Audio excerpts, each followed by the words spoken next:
மல்லரிய தந்தை இராம தேவ ஆசீர்வாதம் ஐயா அவர்களுடைய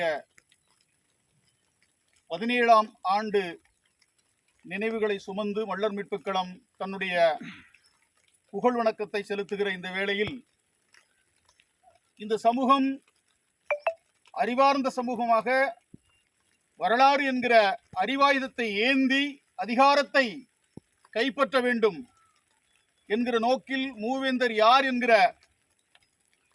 நூலையும் வேளாளர் யார் பள்ளர் அல்ல மல்லர் ஆம் மன்னர் மூவேந்தர் மரபினரான தேவேந்திரர் வீழ்ச்சி மூவேந்தர் மரபினரான தேவேந்திரர் தாழ்நிலை எய்தல் என்கிற 5 நூல்களை எழுதி போட்டு இந்த சமூகத்தில் ஒரு அறிவு புரட்சியை ஏற்படுத்திய பெருமகன் உறங்கிக் கொண்டிருக்கக்கூடிய இந்த துயிலும் இல்லத்திலே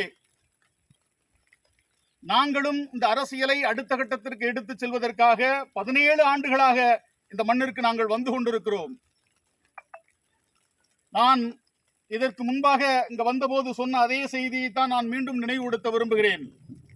செந்தில் மல்லர் என்பவன் கெச்சிலாபுரம் சுடுகாட்டுக்கு என்னைக்கு போறானோ அதுவரைக்கும் முப்புலிவெட்டி சுடுகாட்டுக்கு வந்துட்டு தான் இருப்பான்.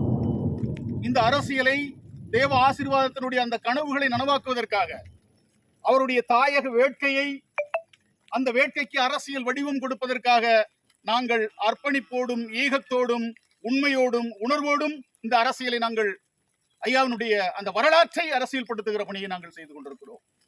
அதற்கு முழு முதற் காரணமாக இருந்து எங்களை சோர்ந்து போக விடாமல் ஐயாவினுடைய நினைவேந்தல் மட்டுமல்ல மல்லர் மீட்புக் களத்தினுடைய அத்தனை பணிகளையும் எங்களுக்கு மூளையாக இருந்து வழிகாட்டியாக இருந்து இழுத்து சென்று கொண்டிருக்கக்கூடியவர் தான் ஐயாவினுடைய உறவினரும் மல்லர் மீட்புக் களத்தினுடைய தலைவருமான எங்கள் ஐயா பொதிகை தமிழ்மல்லன் என்கிற தேவதாஸ் அவர்கள். இங்கே வந்திருக்கக்கூடிய தம்பி ஈரோட்ல இருந்து வந்திருக்காரு, கலையரசு தம்பி, ஒரு பேராசிரியர், மல்லர் மீட்புக் களத்தினுடைய மாவட்ட தலைவர் ஐயா சண்முகம், தம்பி பலவேசம். இந்த ஆண்டு பெரிய அளவுக்கு நாங்கள் ஒருங்கிணைக்க முடியவில்லை. மிகப்பெரிய அளவுக்கு நூற்றுக்கணக்கான பேர்களை அணிதிரட்டையெல்லாம் இந்த வழிபாட்டை நாங்கள் வளர்த்தெடுக்க பார்த்தோம். ஆனால் சொந்த ஊர் சொந்த மண் இந்த ஒரு அறிவு சார்ந்த ஒரு அடையாளத்தை தூக்கி பிடிக்க மறுக்கிறது ஏன் என்று தெரியவில்லை. சொந்த ஊரே கொண்டாடாவிட்டால் பக்கத்தில் எப்படி வருவான்? பல்வேறு பிளவுகளாக நாம் கிடக்கிறோம். மதமாக, கருத்தியலாக, அரசியலாக பிளவு விட்டு கிடக்கிறோம். இதுலையும் சொல்ல போனா அந்த பள்ளம் இந்த பள்ளம் கிளம்புவான். இதற்கு மத்தியிலும் உலகம் போற்றக்கூடிய ஒரு அறிஞரை உள்ளூர் போற்ற மறுக்கிறது என்பது, உறவுகள் போற்ற, சொந்த உறவுகள் போற்ற மறுக்கிறது என்பது வேதனை அளிக்கிறது.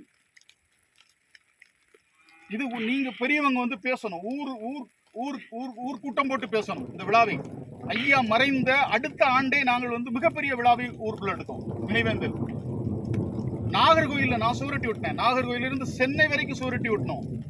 இந்த பகுதி முழுவதும் சோறு விளம்பரம் எழுதணும். அந்த ஆண்டே அப்படியே ஐயாவை வந்து அடுத்த கட்டத்துக்கு எடுத்துட்டு போகணும், அவருடைய புகழை எடுத்துட்டு போகணும்னு. ஆனால் அதை புரிந்து கொள்ளக்கூடிய சமூகமாக இந்த சமூகம் இல்லை. இந்த சொந்த ஊரையாவது நாம் புரிய வைக்கணும். அதுக்கு நீங்க பெரியவங்க வந்து ஊர்ல பேசணும். குறிப்பாக ஐயாவுக்கு முப்புலிவெட்டி மண்ணிலே ஒரு சிலை வைக்கணும். சிலை வைத்தால் தான் அது வழிபாடாக மாறும். சிலை வழிபாடு தான் நிலைக்கும். எனக்கு இவங்க நினைவேந்தல் அப்படிங்கிறது இப்ப அது வந்து அது அவனுக்கு புரியல, விளங்கல. எனவே எத்தகைய இடர்பாடுகள் வந்தாலும் நம்முடைய தலைமுறைக்குள் ஐயாவினுடைய புகழை உலக அரங்கத்துக்கு நாம் எடுத்து செல்ல வேண்டும் என்கிற செய்தியை மட்டும் இந்த வேளையிலே வைத்து ஐயாவுக்கு புகழ் வணக்கத்தை, வீர வணக்கத்தை செலுத்தி நாம் விடைபெறுவோம். நன்றி, வணக்கம்.